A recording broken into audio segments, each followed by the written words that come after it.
তোমরা তো জানো না কখন তোমরা মরবা।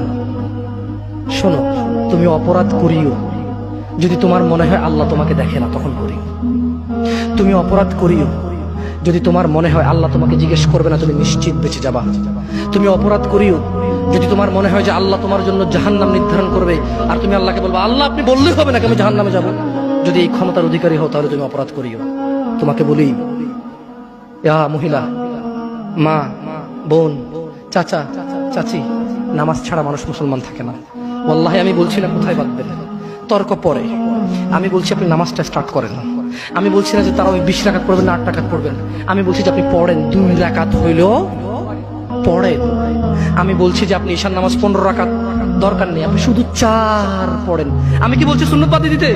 আমি বলছি যে তুমি পড়ছো না, শোনো, ভয় পেও না। ঈশার নামাজ 15 রাকাত তোমার উপরে ফরজ নয়। আমি তোমাকে না করছি না 15 রাকাত পড়তে। আমি বলছি যে তুমি নামাজই পড়ো না, 4 পড়ো। এই 4 রাকাত ঈশা না পড়লে তুমি মুসলিম নও। 3 রাকাত মাগরিব না পড়লে তুমি মুসলিম নও। 4 রাকাত আসর না পড়লে